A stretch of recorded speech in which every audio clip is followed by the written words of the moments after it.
Jinwoo was getting his shit pummeled in the job change quest, and it really wasn't looking good for him. Like, he's passing out as this knight is about to kill him. Then the timer goes off for skipping his daily workout regimen. He just completely disappeared and gets sent to the penalty zone. Like, this shit saved his ass. He's just grateful that he was lucky enough to get out of that situation. He's drinking potions and shit, but in this stage he can only restore his fatigue, not his health. So he's gonna try and get his health back through leveling up in this penalty zone. Leveling up is kind of the least of his worries. He just need to worry about surviving. He wastes no time and starts getting to work. It cuts to his sister, who's just going to the bathroom at like 3 a.m. worrying about where he's at and if he's working late or if he maybe has a girlfriend. My boy is married to the game right now. Took out all the giant centipedes, leveled up like shit. Now he can still use potions to heal the rest. It shows that he's been in here 4 hours whipping their ass, and that he only has 3 minutes left until he goes back into the job change. He logs into the store to get a stronger weapon. His dagger ain't been cutting it, and he finds this one,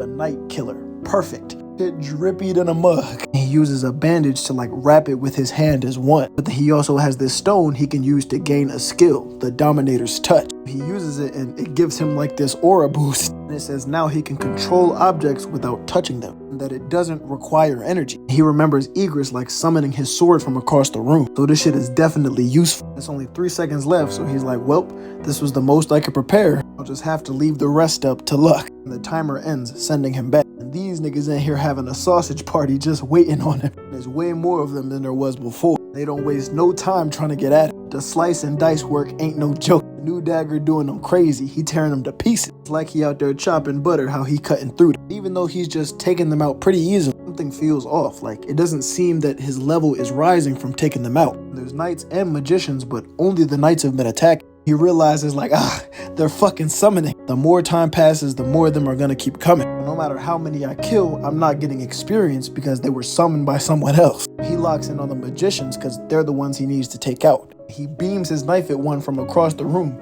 straight through his head. Then a bunch of the knights just fall to the ground. He activates his stealth to hide and find the remaining magician. He disappears completely. Then all the magicians use a skill called detection to expose his position pretty much immediately. But by doing so, they also expose themselves in the crowd. He runs up on one of them. You know the drill, dice him to pieces. So it's only 3 of them left. Now he's just carving through the knights trying to get to him. Still slicing and dicing, doing his thing. Then he uses the Dominator's Touch and grabs this knight by the face and crushes his shit like he got the force. Like, bro, who does Jinwoo think he is? He just keeps fodderizing the knights and is standing on a pile of them. One of them is able to sneak him and stab him from behind. He just quickly breaks the sword off and slices his head. He's getting tired of this bullshit. Says, how long are you going to hide behind your knights? As he activates his Dominator's Touch and pulls the magician from the back of the crowd. Slashes his ass too, so it's only 3 left. But then they all start pooling their magic together. Something is forming under him. He's just standing on top of a giant knight golem, and it goes to crush him by jumping into the rocks above. He's quick enough to get the fuck out of there, and he just stops to look for a second. But this shit ain't slow either, and it looks like it catches him. It starts pummeling the cloud of smoke.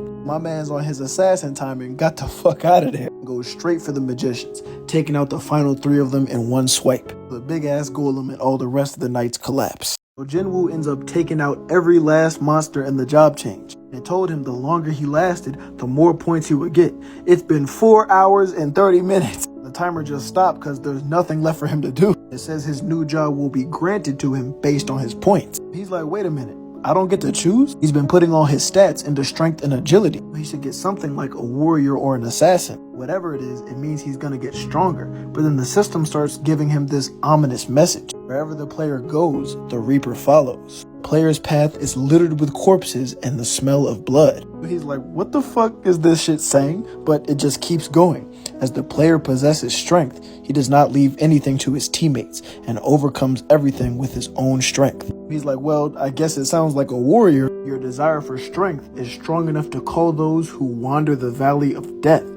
And the army of the dead who follows your commands shall create a path where your thread will be the law. You will never need another's help. He's like, hold the fuck up. An army of the dead? What is this? The system gave him the job of a necromancer. He's just stressing because what? He didn't put no stats into no shit like that. A necromancer is a grim magician with an undead army that follows. He's just confused as shit because all he's done is use swords and daggers. He tries to calm himself down as he looks at the pros and cons of the job. He's like, the best benefit, of course, is probably the army of the undead. Those servants can't become stronger, so it's possible my stats might become useless. Now he's really just stressing the fuck out. It asks him, will he accept his job? So he's like, wait, I have a choice? He clicks refuse because he doesn't know shit about necromancy. And it asks him, are you sure? Because the necromancy shit is a hidden class. Like healers and tanks and warriors that are already known, this class may be a unique ability that no other hunter has. He's like, well,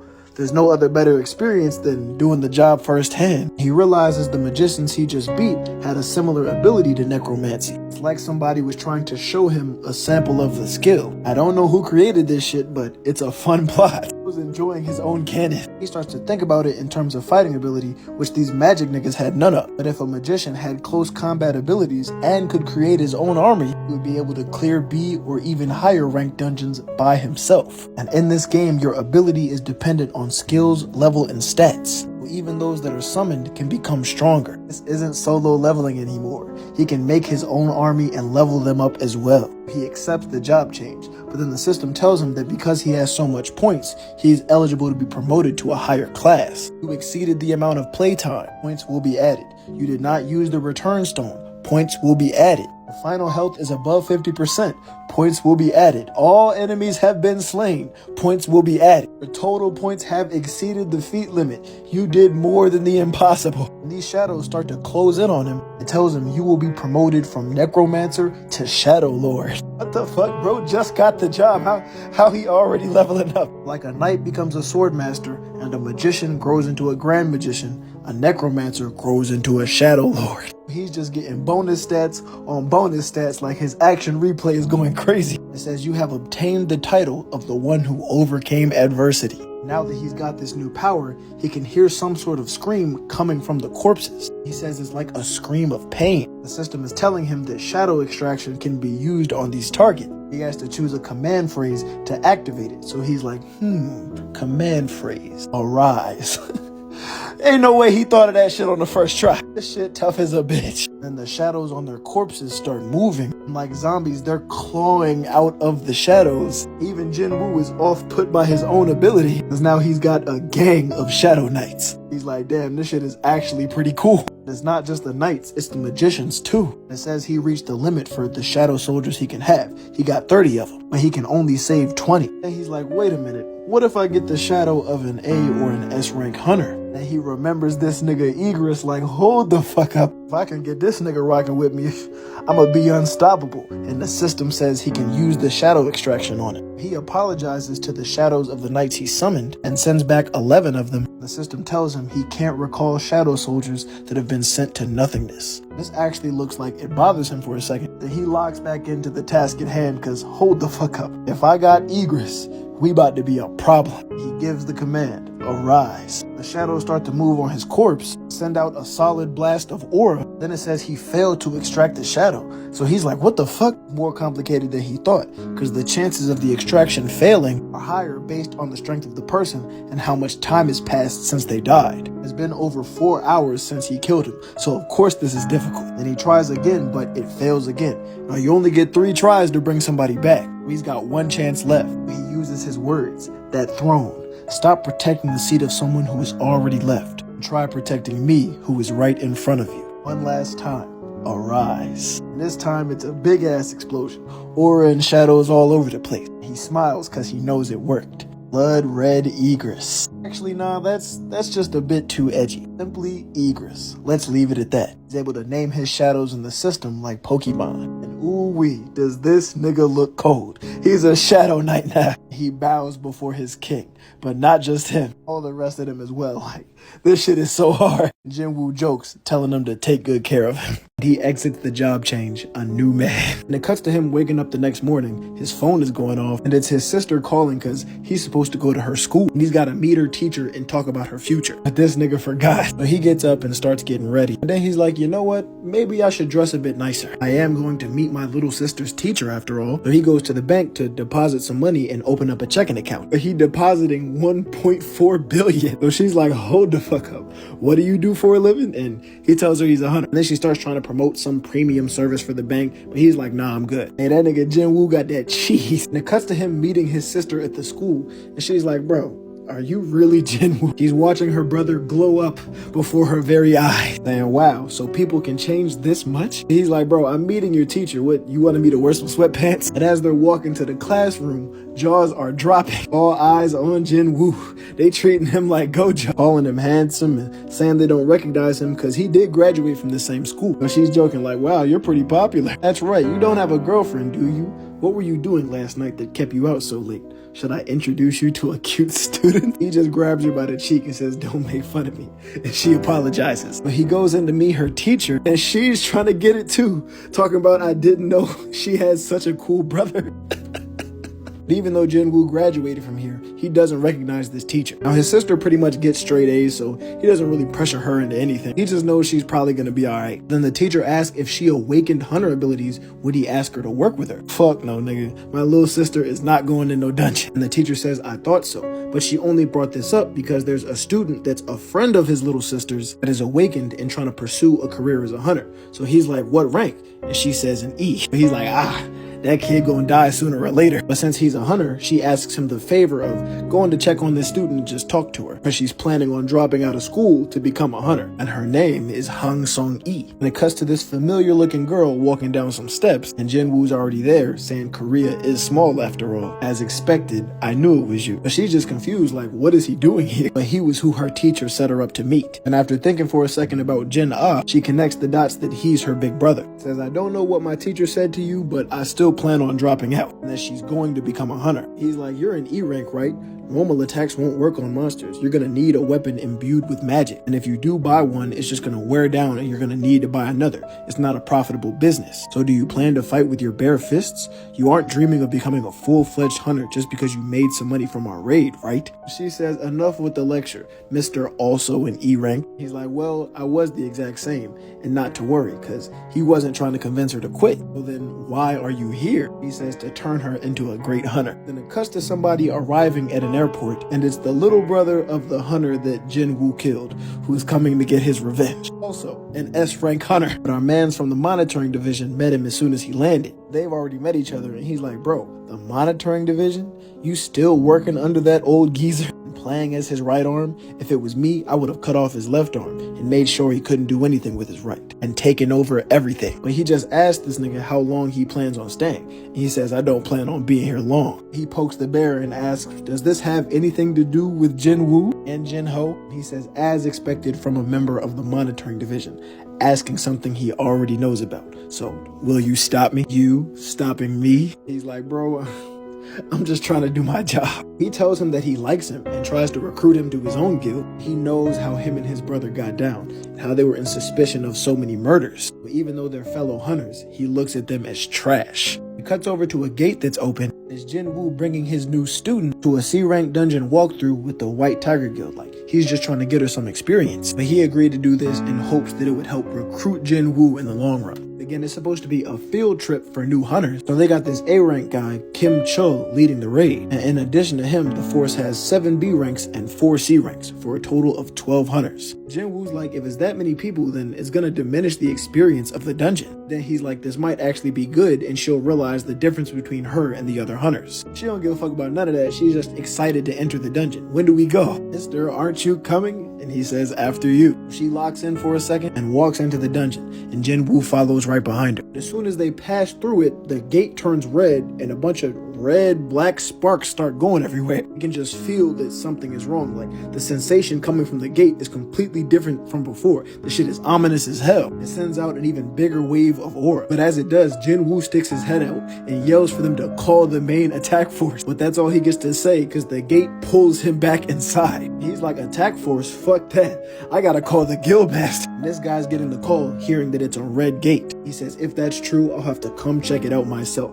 Shows that he's the S rank hunter. So it cuts to the head of the monitoring division, escorting the hunter that's trying to kill Jinwoo. Again, an S rank. He's asking him how his brother's funeral went. He says they couldn't retrieve the body and asks him if he wants to go to the mortuary. He's like, nah, I don't give a fuck about none of that. I just wanted my brother's scraps. So take me to a dungeon. Lousy hunters are sure to be in dungeons. He uses his phone to find out that Jinwoo just entered a gate. Reminds bro that what happens inside the dungeons stays in the dungeons. So whether I bury them or not is none of your concern. But cuts to them inside the dungeon and they're just in a snowy tundra. Jinwoo doesn't feel anything strange, but he's trying to figure out why they were transferred to this world. And she's like, is there something wrong? As she's saying that, some arrows are already flying through the air. Jinwoo has to save her life 5 seconds into the dungeon. One of the other guys wasn't so lucky and got caught. And they see two shadowy figures off in the distance. They appear to be ice elves.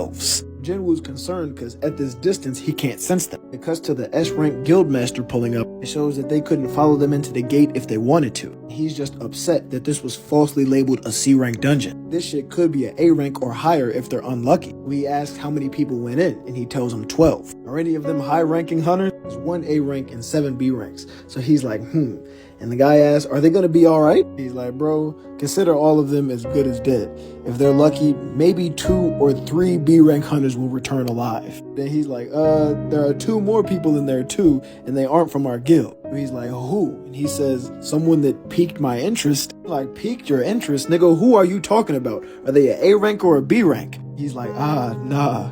Jinwoo and the girl are both E ranks. It cuts back to them in the dungeon, and Jinwoo notices that they targeted the weakest people in the group. He's like, damn, a couple of months ago that arrow would have been aimed at me. And the elf is like smiling at him. He breaks the joint and is like, oh, you want to run something? Then both the elves just disappear into the snow. He annoyed as shit like, bro, I'll kill y'all with my own hands. But the A-rank hunter explains the situation to everybody, that they're trapped in a red gate and that they cannot return until all of them are dead or the dungeon just opens by itself. They're all just in a panic because they've never even heard of a red gate. It's a special gate that connects them to another world. So until the boss is killed or the dungeon just opens, they're stranded here in this snowy tundra. He introduces himself as Kim Chul and says, now that we know this is a red gate, I'll take responsibility for your survival. We'll likely have to wait countless months for the dungeon to open, and there's no guarantee we'll survive. Because a red gate is at least a B rank, he says it's too dangerous for them to be in this big of a company. He says they should split up and that some of the team should go with him. That whoever rolls with him will have a higher chance of surviving. Then he pushes all of them back and says he can't bring anybody that's lower than a C rank. In this situation, I cannot bring any dead weight with me. They're like, what the fuck you mean dead weight?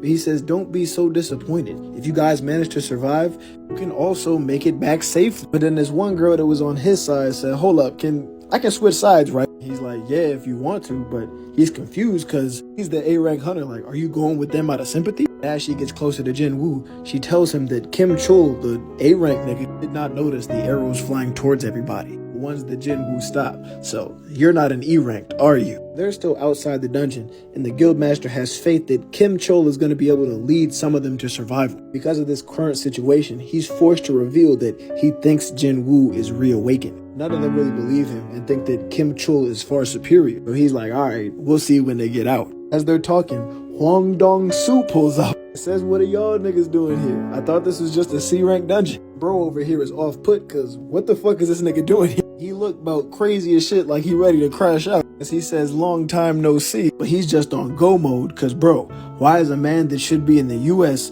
in Korea in my guild's area? He's like, your area? Nigga, fuck that shit. I just came to ask y'all about that new recruit, that E-rank kid, Sung Jinwoo, that has entered the gate. He finally walks up to it and notices that it's a red gate too. It cuts back to Jinwoo and the new recruits in the tundra, and he's like, bro, how are y'all so calm? The first thing they were taught is that anything can happen in a dungeon. They've been working with Kim Chul, who's destined to be a great member of the attack force. So the company splits into 2 forces. They all wish each other good luck as they go their separate ways. She's like, bro, are you not gonna answer my question? He's just dodging like, but she's like, I know this man is at least an A rank. Nah, maybe even higher. The A-rank hunter is calling Jin Woo's company idiots because apparently there are claw marks on these trees indicating the forest they just went into is ice bear territory. He says it's more than likely that they're all gonna die soon and they'll be by themselves.